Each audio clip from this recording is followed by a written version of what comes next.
Mas eu já falei pro Xandão uma vez e vou repetir. A nossa conta é pessoal, daqui para frente é pessoal, não tem saída. Ex-deputado Roberto Jefferson, presidente do PTB, é preso no Rio de Janeiro por determinação de Alexandre de Moraes, ministro do Supremo Tribunal Federal. Jefferson é investigado no inquérito das milícias digitais. Enquanto o Senado não tomar essa posição que nós mandamos fazer, nós vamos ficar em Brasília e não saímos de lá até isso acontecer, uma semana, 10 dias, um mês. E se em 30 dias eles não tirarem aqueles caras, nós vamos invadir, quebrar tudo e tirar os caras na marra. Pronto. É isso que você quer saber? É assim que vai ser. Pronto. Infelizmente, tem vários corruptos travando a vida do nosso presidente. Nós precisamos estar nas ruas em favor dele, em favor do país. Ele me perguntou se eu considero se houve uma ditadura. Não considero que tenha havido uma ditadura. Então, o artigo 142, ele não diz quando é exatamente que as Forças Armadas devem intervir, mas colocam que é uma intervenção que acontece por necessidade de manter a tranquilidade no país. E Jair Bolsonaro é alvo de mais um inquérito no Supremo Tribunal Federal. Agora são 4 ao todo. Agora, fazem de tudo para dizer que é uma mentira, o presidente está mentindo. Eu sou capitão do Exército. No meu caso particular, pelo meu histórico de atleta, caso fosse contaminado pelo vírus, não precisaria me preocupar. A transgressão disciplinar mais grave que existe no nosso meio é faltar com a verdade. Bom, primeiro, nós somos contra essa questão de obrigatoriedade. Então, o uso da máscara tem que ser um ato de conscientização. O médico dizendo já que essa máscara não protege bolhufas. Bolhufas é outra farsa que tem pela frente. Que o ideal seria o enfrentamento do vírus e não correr do vírus como estamos fazendo. Nós estamos tentando fugir do vírus e ele está pegando igual. Então, ele queria enfrentar o vírus, alcançar logo o pico da curva para que haja 60% da população infectada com anticorpos e aí acaba a epidemia.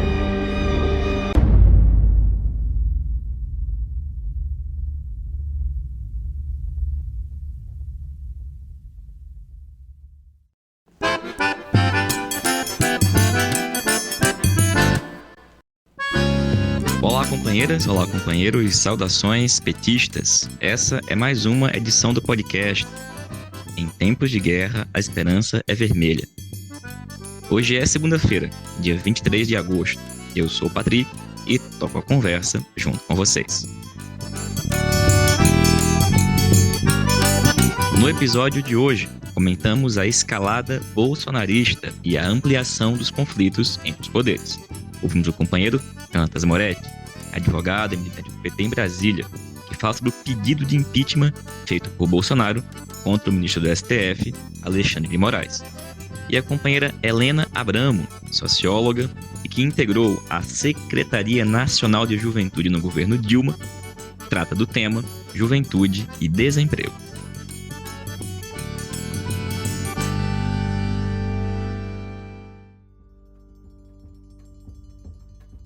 E pessoal, começamos a edição de hoje do podcast com os números da pandemia no Brasil. Segundo o CONAS, que é o Conselho Nacional de Secretários Estaduais de Saúde, o Brasil registrou 321 óbitos em decorrência da Covid-19 nas últimas 24 horas. Com isso, o país possui agora 574.848 pessoas mortas em decorrência do vírus. Bom, o número relativamente baixo de hoje, é baixo evidentemente comparado aos outros dias, se dá pela subnotificação existente em decorrência do final de semana. Mas o Brasil continua com uma média móvel de mortes próxima de 1.000 óbitos. Além disso, diversos estudos indicam os riscos que o país está correndo em decorrência da variante Delta, que em vários países do mundo tem feito governos retomarem medidas restritivas. Mas aqui, ao contrário disso, como vocês puderam escutar no começo do programa, Bolsonaro e seu ministro da Saúde estão falando em definir uma data em conjunto para sugerir a desobrigação do uso de máscaras para a população. Ele deu essa declaração hoje numa entrevista à Rádio Nova Regional, no Vale do Ribeira, em São Paulo. Bom, gente, a máscara, assim como distanciamento e principalmente a vacina, são formas de proteção contra o vírus. Recomendar a desobrigação do uso de máscaras, justamente no momento em que uma variante mais contagiosa se espalha, é uma conduta criminosa. Mas acontece que Bolsonaro promove, ao dar esse tipo de declaração, é municiar a sua base mais radicalizada e, entre outras coisas, é negacionista. A mesma base que foi mobilizada na defesa do voto impresso e que agora está também sendo mobilizada em torno do pedido de impeachment do ministro Alexandre de Moraes. Ou seja, Bolsonaro vai agindo para manter mobilizado esse setor, que é uma parte do núcleo duro dos seus apoiadores. Por isso, é fundamental que, compreendendo isso, não baixemos a guarda diante de pesquisas que apontam o aumento da rejeição do governo ou a liderança de Lula. Principalmente no momento em que quem vai retomando protagonismo na polarização política são setores do aparato de Estado, como o STF e também as Forças Armadas. Não está dado que a disputa entre eles renderá um saldo positivo em favor da luta popular democrática. Inclusive, pelo contrário, os interesses que eles representam estão distantes, mas muito distantes daquilo que interessa à maioria do povo. De tal forma que é fundamental que sigamos mobilizados e organizemos uma potente manifestação em todo o país no próximo dia 7 de setembro. Uma mobilização pelo Fora Bolsonaro, fora seu governo e as suas políticas. Porque é nas ruas que nós precisamos concentrar os nossos esforços para vencermos 2021, sem se iludir que vão ser os conflitos entre o STF ou o Senado com o governo Bolsonaro que vão resolver os problemas do povo. E dito isso, vamos tratar de um desses conflitos. A gente escuta agora o companheiro Jonatas Moretti, que é advogado, militante do PT em Brasília, e a gente pediu que o Moretti falasse para a gente sobre esse pedido de impeachment feito por Bolsonaro contra o ministro do STF, Alexandre de Moraes. Olá, camarada Patrick. Olá, demais ouvintes do podcast Em Tempos de Guerra, a Esperança é Vermelha. Nesta última sexta-feira, o presidente Jair Bolsonaro entregou no Senado Federal um pedido de impeachment contra o ministro do STF, Alexandre de Moraes. Essa é a primeira vez na história que um presidente da República assina pedido desta envergadura contra o ministro do STF. Esse pedido já havia sido anunciado por Bolsonaro. Todavia, ele recuou em 2 pontos. O primeiro é que ele havia dito que iria entregar pessoalmente, mas acabou optando para que o documento fosse entregue por um assessor.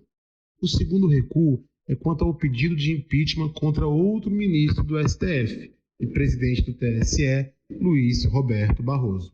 Quanto ao mérito do pedido, é uma verdadeira afronta ao Supremo Tribunal Federal e à sua independência funcional. Vejam, aqui merece alguns destaques. Em várias oportunidades aqui no podcast, eu e outros colegas temos feito duras críticas ao STF. Criticamos sua postura omissa e irresponsável diante dos desmandos da Lava Jato. Criticamos sua participação como agente ativo na ilegitimidade de retirar o principal candidato da disputa eleitoral em virtude de processos sabidamente viciados. E questionamos também a postura do STF na retirada de direitos sociais, na legitimação à crítica da reforma trabalhista, entre outros pontos. Ocorre que o que o Bolsonaro quer fazer é destituir o ministro do STF em virtude de suas decisões, seus atos judicantes que vão em confronto aos interesses do então ocupante da cadeira de presidente. Isso precisa ser duramente rechaçado pelas forças de esquerda e democráticas. Agora, é importante verificar este episódio por uma outra chave, que pode demonstrar alguma mudança de postura do STF. Desde a posse de Bolsonaro, o tribunal, em especial quando presidido por Dias Toffoli, adotou uma postura de mediação, de não confronto. Não era raro, às vezes, em que nos bastidores, ministros do tribunal, com exceção do aposentado Celso de Mello, diziam que as declarações de Bolsonaro eram bravatas, ou mesmo acreditavam que ensaios de recurso por parte do Bolsonaro que nunca, frisa-se, nunca ocorreram. A duras penas, e vendo sua credibilidade se deteriorar, parcela hoje majoritária do STF mudou a postura. Entendeu que não haverá recuso do Bolsonaro. entenderam que o desapreço do presidente pela democracia não é bravata. Entenderam também que Bolsonaro irá sempre esticar a corda e sempre apostará na ruptura democrática. Então, nas últimas 2-3 semanas, o STF, no geral corretamente, passou da mediação para o confronto. Isto perpassa pelo cancelamento da reunião de Fux com o Bolsonaro, o que é a demonstração pública do abandono ao diálogo, mas também pelas decisões de fechar o cerco contra o núcleo duro do presidente, como podemos constatar pela prisão de Roberto Jefferson, que irritou muito Bolsonaro, e também pelas buscas nas residências do cantor bolsonarista Sérgio Reis e do deputado governista Ottoni de Paula. Vamos aguardar os próximos capítulos desta relação executivo e judiciário, sempre exigindo que as instituições democráticas, ainda muito frágeis e deterioradas no Brasil, abandonem a contemporização e a omissão e se exponham publicamente no ataque ao autoritarismo e na defesa do Estado Democrático de Direito. Valeu, Moretti. Muito obrigado, companheiro. Pessoal, a gente acompanhou nas últimas semanas um baita ataque ao governo Bolsonaro e também no Congresso Nacional em sua maioria, no que diz respeito aos direitos trabalhistas. Está em curso uma nova reforma trabalhista, tão ruim quanto aquela feita por Temer. E a gente pediu que hoje a companheira Helena Abramo, que é socióloga, foi da Secretaria Nacional de Juventude no governo Dilma, também já integrou o Conselho Nacional de Juventude, falasse do tema juventude e desemprego. Afinal de contas, essa MP, que pode virar lei, ela ataca diretamente a juventude trabalhadora. E aí, a gente conversa agora com a companheira Helena Abramo. Helena, companheira, o Brasil tem, nesse momento, uma taxa de desemprego de quase 30% entre os jovens. Ou seja, é quase como se 1 em cada 3 jovens no Brasil esteja sem emprego. Como é que você avalia esse cenário, Helena? Quais os principais motivos que fazem o desemprego atingir tão intensamente a juventude aqui no Brasil? Bom, em primeiro lugar, muito boa noite, Patrick. Agradeço muito o convite para vir conversar sobre esse tema, que é sempre tão importante nesse último período. É mais uma das questões que nos preocupam entre tantas crises que estamos atravessando, tantos problemas, tantos combates que temos que fazer. Esse é um dos que se colocam com muita importância na nossa agenda. Então, quero mesmo agradecer a introdução desse tema na conversa dessa noite. Bom, o desemprego dos jovens. Realmente, Patrick, esse é um dos maiores problemas que temos na situação dos jovens, principalmente dos jovens das classes trabalhadoras, dos jovens de famílias de baixa renda, né? O desemprego altíssimo, como você disse, na casa dos 30%, né? Atingindo uma parcela muito significativa dos jovens trabalhadores que são, na verdade, a gente precisa pensar nisso, né? Os jovens brasileiros estão, na sua maioria, no mundo do trabalho. Cerca de 70% dos jovens, se a gente considera os jovens com mais de 18 anos, estão trabalhando ou procurando trabalho. E desses 70%, 30%, a taxa de desemprego é de 30%. Então, é muito importante que a gente reflita sobre isso, tente entender. Você pergunta sobre os motivos, né? Na verdade, o desemprego dos jovens é um problema permanente, porque ele, na verdade, é sempre maior do que ou da média da população, sempre 2 ou às vezes 3 vezes maior que a média da população. E isso, os motivos, né, de por que os jovens têm uma taxa maior de desemprego, eles são motivos de algumas polêmicas em relação a isso. Os empregadores, por exemplo, dizem que isso é devido que os jovens têm dificuldade de encontrar emprego por causa da baixa qualificação e da falta de experiência. Então, isso torna os jovens, digamos assim, com uma produtividade mais baixa e, portanto, muito caro para os empregadores, custoso para os empregadores empregarem jovens e terem que treiná-los, discipliná-los, né, contar, né, superar a sua desqualificação e sua inexperiência. Isso pode ter uma parcela de verdade, mas evidentemente não é toda a verdade, mesmo porque a gente tem que pensar que o desemprego que atinge os jovens no Brasil, ele tem 2 formas. Uma delas é a dificuldade de entrar no mundo do trabalho, a dificuldade de encontrar o primeiro emprego. Os jovens de mais baixa idade, né, que estão chegando no mercado de trabalho, isso no Brasil acontece ali, né, na maior parte das vezes em torno dos 18 anos, mas há parcelas que começam antes, né, o que é um problema, mas não é a única face do desemprego juvenil. Na verdade, o desemprego acompanha a trajetória dos jovens no mundo do trabalho, porque o outro problema muito forte, que também as taxas são muito maiores para os jovens do que para a média da população, é a rotatividade. Os empregos que os jovens conseguem tendem a ser de curta duração, mesmo os formais, mesmo os que são, teoricamente, por prazo indeterminado, eles muitas vezes acabam antes de 12 meses. O jovem é mandado embora antes de completar 12 meses de trabalho. Então, além da dificuldade de entrar no mercado de trabalho, o jovem tem na sua trajetória recorrentemente a experiência do desemprego. Então, isso diz muito também sobre a qualidade, não só sobre a qualificação do jovem, mas sobre a qualidade do emprego. Aos jovens são reservados empregos desse tipo, né? Empregos que não duram e que muitas vezes têm salários menores e que muitas vezes são precários em diversas dimensões. A gente também tem uma outra situação. Então, a gente precisa olhar o desemprego desses dois ângulos, que, portanto, eles não dizem respeito apenas à falta de experiência, como se fosse um nicho do mercado de trabalho que está ali destinado para os jovens. E que essa rotatividade faz com que os índices de emprego sejam realimentados constantemente. A outra questão, né, que a gente pode levantar é que, bom, cresceu, isso é de forma geral, mas nos últimos meses com a crise, né, com a crise que vem desde do final, do entorno do golpe ali de 2016, a crise econômica vem se aprofundando, e vem se aprofundando com as reformas trabalhistas impostas, mas e também com a reorganização da economia e das políticas de proteção ao trabalho. O que acontece é que as taxas de desemprego vêm subindo violentamente e na pandemia sobem mais ainda, né? A junção da crise sanitária com a crise econômica sobe mais ainda.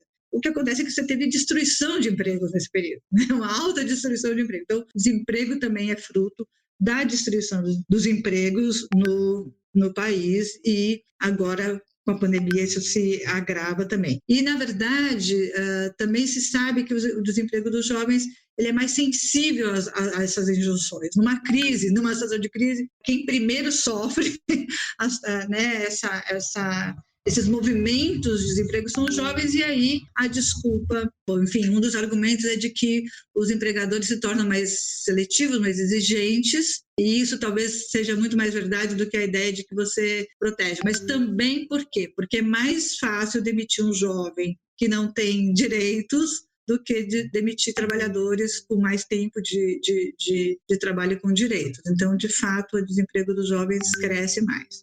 Mas o que eu acho importante, Patrick, de acrescentar, é que o desemprego é um dos problemas dos jovens no trabalho. O outro problema, tão grave quanto, é a precariedade e que os jovens vivem, ou seja, as condições de trabalho. E que a gente tem que pensar tanto quanto nessa situação, ou seja, quais são as condições de exercício de um trabalho decente, como a gente estava construindo, né, na Secretaria Nacional de Juventude, junto com o Ministério do Trabalho e Emprego e a OIT, a ideia de promoção de trabalho, né, o direito ao trabalho decente para os jovens. Não é só ter trabalho, mas um trabalho que seja com direitos, com proteção, que se possa ser exercido em condições de igualdade e de liberdade, né? Boa, Helena. Inclusive, esse teu comentário me faz querer fazer uma segunda pergunta, que é o seguinte: Bolsonaro editou uma nova reforma trabalhista. Como a gente mencionou aqui, atinge diretamente a juventude, porque ela tira direitos, né? Ela estabelece salários de até R$400, contratos que não têm direito a FGTS, a férias remuneradas. E, bom, a consequência é a gente ter uma geração inteira sem carteira assinada, portanto, também com menos direitos. Na tua opinião, quais as consequências dessa reforma para a juventude trabalhadora?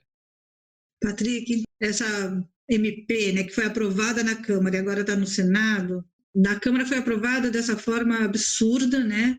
Na verdade, era uma MP para uma situação emergencial, que tinha sido negociada a questão da redução de jornada junto com a redução de salário, um benefício bancado pelo governo, que era uma proposta, enfim, para dar conta e para tentar evitar, né, o aumento do desemprego que foi negociada. Ela veio, quando foi recolhida pelo relator, e quando ela voltou na Câmara, ela voltou com um monte de matérias estranhas, os jabutis, como se chama, entre eles 3 programas inteiros dirigidos aos jovens e a outros setores considerados vulneráveis no trabalho, como desempregados de longa duração, como pessoas de mais de 55 anos na formalidade, mas os 3 programas são essencialmente dirigidos aos jovens entre 18 e 29 anos. E eles foram aprovados sem debate, não houve debate.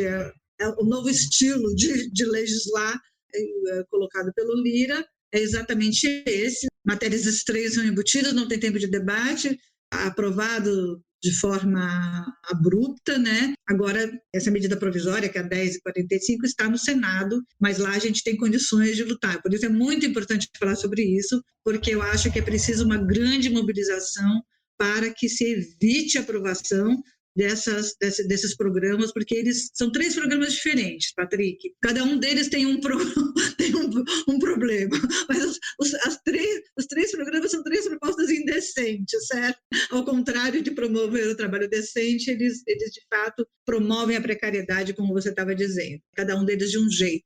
O Priori é um programa que até é um programa enfim, não é de carteira assinada, mas com a redução de direitos, a redução de salário. O REQIP é um programa que é teoricamente de qualificação profissional e que não tem vínculo empregatício e que o salário é esse que você falou, que não chega a R$500, na verdade dividido entre um bônus de inclusão produtiva e uma bolsa, que de bolsa, na verdade, não tem nada, e ainda tem um terceiro programa que é o de serviço civil voluntário, esse também sem nenhum tipo de vínculo. Na verdade, são 3 programas diferentes, mas que os 3 partem dessa mesma ideia, de que, para combater o problema do desemprego dos jovens, você, em vez de criar empregos, né, ter um processo de criação de empregos, você diminui o custo dos trabalhadores jovens para os empregadores, seja pela redução do salário, seja pela possibilidade de um salário menor do que seria o salário daquela função, daquela categoria, pela redução de encargos para os empregadores, o que significa redução de direitos para os jovens. Ou seja, para esse disfarce de trabalho disfarçado de qualificação, que é trabalho sem nenhum tipo de vínculo, em que o governo ainda banca metade, uma dessas bolsas é bancada pelo governo. Então, no seu conjunto, eles significam exatamente isso que a gente estava falando, que é a ideia de você fazer uma forma de inserção absolutamente precária, né? Com a redução de direitos, com a redução de salário de direitos, quer dizer, e você pergunta sobre as consequências, né? Não só a consequência direta é de o jovem ter uma inserção super precarizada, né, no mundo do trabalho, como você, na verdade, você fortalece a ideia de que essa é a maneira de você superar o problema, quer dizer, você retira direitos para criar empregos, que a gente sabe que não funciona. Essa é a lógica desde a primeira reforma trabalhista do governo Temer, foi exatamente a mesma lógica, você rebaixa o custo do trabalho para criar mais empregos, isso não acontece, o desemprego veio subindo junto a taxa de emprego veio subindo junto com a aplicação dessas medidas todas, dessas reformas trabalhistas, e, por outro lado, você também localiza no jovem, você institui o jovem como um trabalhador de segunda classe, um trabalhador que vale menos, e que tudo bem para o jovem valer menos, né? Essa é um pouco a ideia de que o seu trabalho é subsidiário, ele não é essencial, então para ele tudo bem ter um salário menor, não ter encargos, o que é isso, né? Cria uma discriminação negativa pela idade, como diz uma nota do Ministério Público do Trabalho, e o que é pior, né? Quer dizer, mas o jovem já tem mesmo uma entrada precária, verdade, existe muita precariedade na relação ao trabalho, só que isso é uma maneira de legalizar a precariedade, entendeu? Então, e você, em vez de combater a precariedade, você legaliza, você dá formas legais para elas acontecerem. Então, você pergunta, em termos imediatos, é isso, né? Que que vai aparecer. É evidente que para os empregadores vai ser preferível ter esse tipo de oferecimento de trabalho do que outro trabalho melhor, de maior qualidade, mais protegido. E do ponto de vista geracional, como você apontou aí, é um pouco isso, né, Patrick? É uma espécie de convencimento político de que essa é a maneira com que os jovens devem se relacionar com o trabalho. Ou seja, eu não sei se você ouviu alguns dos discursos, das falas de defesa desses programas, eles falam isso, não, o que a gente precisa promover é o trabalho e não o emprego. É uma frase. Então, o que é importante é o jovem ter o trabalho, não o emprego. Ou isso está muito mais adequado à maneira com formas modernas de relação de trabalho, né? Porque o jovem não precisa dessa amarra do contrato, ele tem outras formas de se relacionar com o mundo do trabalho. Então, na verdade, é uma maneira de você ir estabelecendo a ideia de que essa é a maneira com que o trabalho vai funcionar na modernidade. Não precisa de direitos, não precisa de proteção, não precisa nem de vínculo empregatício, né? É você ir acostumando uma geração com essa ideia de que é assim que, a partir de agora, vão ser as relações de trabalho. Então, eu acho que, por isso mesmo, é muito importante que esteja havendo uma reação. E isso acho que é uma coisa legal da gente perceber, que está havendo uma reação, uma contraposição a essa medida, uma mobilização, não só pelas centrais sindicais, principalmente pelas centrais sindicais, mas por outros grupos de jovens, né? Outros movimentos juvenis que estão percebendo o peso dessas medidas, o significado dessa medida, estão se mobilizando contra essa medida provisória que está agora no Senado, inclusive se juntando às mobilizações que as centrais sindicais estão puxando, chamando a atenção para o significado que essas medidas têm para a condição dos jovens trabalhadores, dos jovens das periferias, porque, evidentemente, os mais afetados serão os jovens negros, as jovens mulheres, os jovens da periferia, que já sofrem uma tremenda discriminação no trabalho. Muito bom, Helena. Olha só, uma última questão. Para você, companheira, que políticas a esquerda precisa defender agora para que esse enorme contingente de jovens que estão desempregados, largando a escola, largando a faculdade, ficando sem perspectivas, que políticas a esquerda deve ou pode apresentar para eles? Aquela ideia de que a juventude precisa voltar a sonhar e nós, né, o Partido dos Trabalhadores e a esquerda como um todo, temos que apresentar propostas concretas. E, portanto, que políticas você acha que a gente deve defender nesse momento para a juventude trabalhadora? Olha, Patrick, eu acho que nesse momento, né, a resistência é também uma luta pelo futuro, né? Então, eu acho que essa luta pela defesa de direitos, para resistir à perda de direitos, é uma luta vital também. E é uma luta que também pode estar emprenhada de futuro, né? Porque então eu acho que essa luta pelo direito a um trabalho decente, né, é uma das lutas mais importantes a serem desenvolvidas nesse aspecto, né, nessa dimensão. A nossa luta por mais e melhor educação tem que ser mantida, tem que ser recuperada, né, porque nós tínhamos dado bons passos no avanço ao direito a uma educação e uma educação de qualidade para os jovens. Nós temos que defender, temos que voltar a essa defesa e temos também que recuperar essa bandeira da luta pelo direito ao trabalho decente, que na verdade nunca foi exatamente exercido. E essa luta, eu acho que ela envolve no momento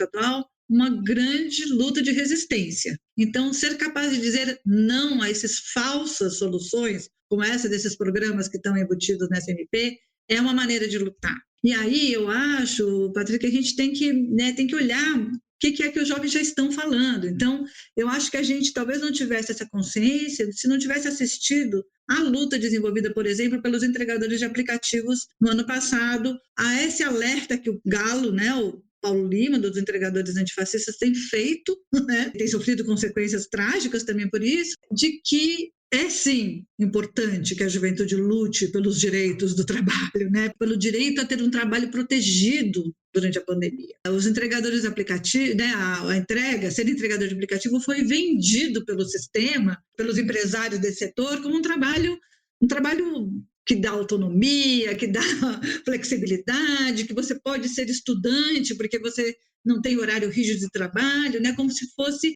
mais fácil de você conciliar o seu estudo, os seus outros sonhos, seus outros planos, a sua circulação, né, as suas outras formas de produção com uma renda, uma forma de obter renda.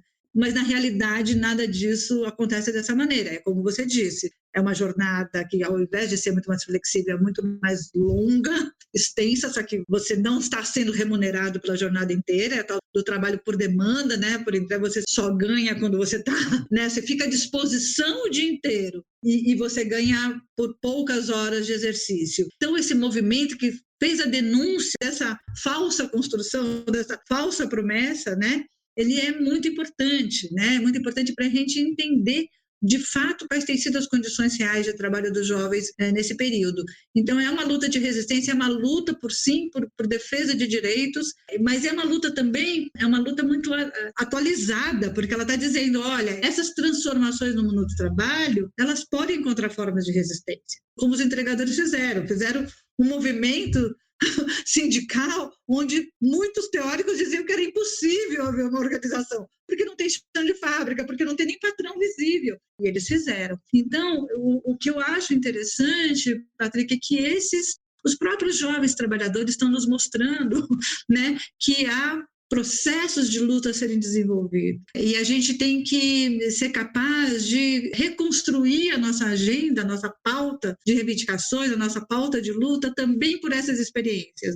E a partir disso a gente precisa lembrar que os jovens brasileiros são também trabalhadores e como trabalhadores também se organizam, eles também têm questões, também têm desejos, também têm sonhos e também têm proposições, tanto de resistência como de transformação. E eu acho que você pergunta quais deveriam ser as propostas da esquerda. Eu acho que a esquerda tem que dialogar muito com os jovens trabalhadores para ter clareza de qual é a sua pauta, né? E a única coisa que eu queria dizer, assim, a partir da experiência que nós tivemos na construção do Plano Nacional de Trabalho Decente para a Juventude, quando a gente estava na Secretaria Nacional de Juventude, junto com a OIT e Ministério do Trabalho, foi um plano que, na verdade, foi abortado pelo golpe, ele não chegou a ser colocado em execução, mas o que eu acho que a gente pode trazer daquele acúmulo de experiência é o entendimento de que não há uma proposta apenas para resolver o problema do trabalho dos jovens. Assim como a situação dos jovens trabalhadores é bastante diversa, as propostas também têm que ser diversas. É impossível de falar, tem essa proposta que resolve o problema. Vamos pensar em exigir um grande problema nacional. Não, a gente tem que ter ataques em vários eixos, inclusive.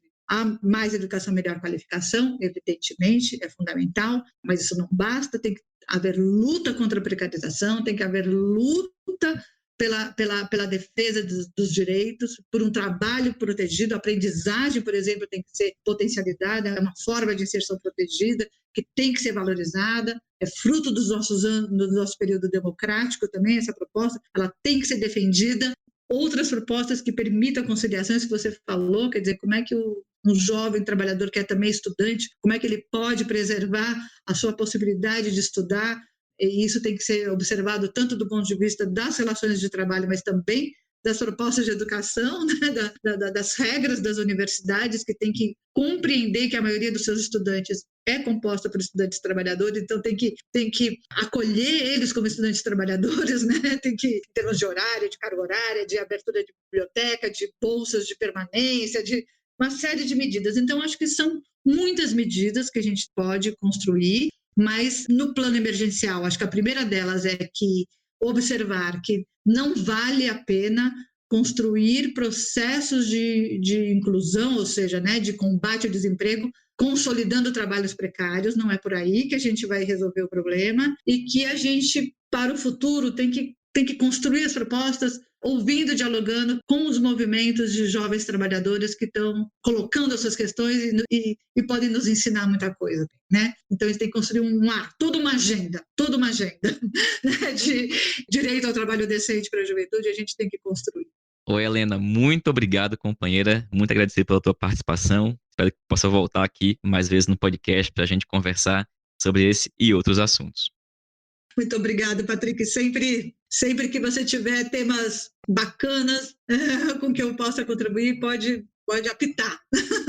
Pessoal, essa foi mais uma edição do podcast Tempos de Guerra, a Esperança é Vermelha. Como vocês sabem, um programa que é totalmente feito por áudios do WhatsApp, de forma virtual, com militantes do PT espalhados por todo o país, com edições toda segunda e sexta-feira. Lembramos que nessa quinta tem edição do programa Antivírus, com o companheiro Walter Pomar e a companheira Natália Sena. E a gente se reencontra aqui na próxima sexta-feira. Saudações petistas, uma semana de luta e até mais.